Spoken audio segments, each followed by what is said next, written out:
Welcome to The Truth About Science with your host, John Gatos. Hello, and welcome to The Truth About Science.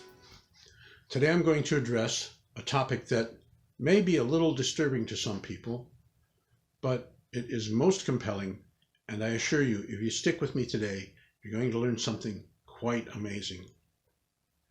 I'm doing my best to make sure that this will be as gentle as possible. Today's topic is blood and the placenta. When a mother is carrying a child, it can seem that the baby is a part of the mother's body. But there is absolute proof that this is not true. The mother and child are completely separate. The baby's bodily function is completely self-sustained. All that it requires is a place to grow and an exchange of nutrients and wastes.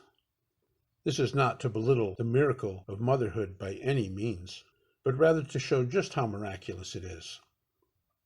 The baby receives genetic material from both the mother and the father, but the blood of the baby is completely separated from the blood of the mother by a temporary organ called the placenta.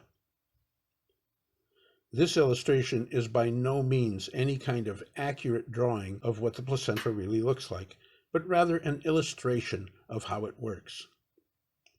Here we see a network of red capillaries representing the blood of the mother, and a network of blue capillaries representing the blood of the baby. The capillaries intertwine with each other, but the blood does not mix. The walls of the capillaries are thin enough that the blood can transfer oxygen and carbon dioxide and nutrients and wastes from one blood system to the other. But the blood, in fact, comes from the father. When a couple gets married, the woman takes the father's name. This is the name of the bloodline. This is his descendants through the blood. The blood cell contains no DNA, but has a special molecule called hemoglobin, which remarkably attaches to both oxygen and carbon dioxide molecules, depending on which way they have to be transferred. In the case of the baby, the placenta takes care of the transfer of both of these gases. In the case of the mother, her lungs take care of the transfer of both of these gases. This remarkable organ that separates the blood of the mother from the baby is conclusive and scientific proof that these are two human beings. The baby is not a part of the mother. If you remove any of the mother's organs, she will die. But if you remove the baby, she will live. This is also proof that the baby is not a part of the mother. It is so sad to watch the degradation, the growing disrespect of humanity, to think that human life is no more than a piece of tissue, seen as an inconvenience, blown out like a candle. Imagine the great minds that have been destroyed.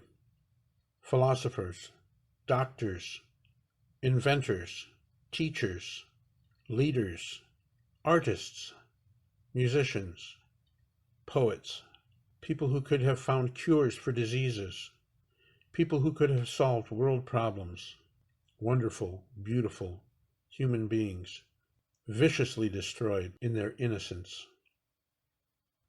If you have a heart, it's a very hard thing to fathom. With all that being said, there's one more, most major and important issue to be addressed. There was a man born on this planet that changed the world. He was the most important figure ever born. He was born to a virgin and therefore had no earthly father. His blood came from God, and it was the only blood that was pure enough to make the ultimate sacrifice to take the sins of mankind away. The reason I acknowledge this is because science proves that creation is true. And so that leads us to only one conclusion, that there has to be a creator.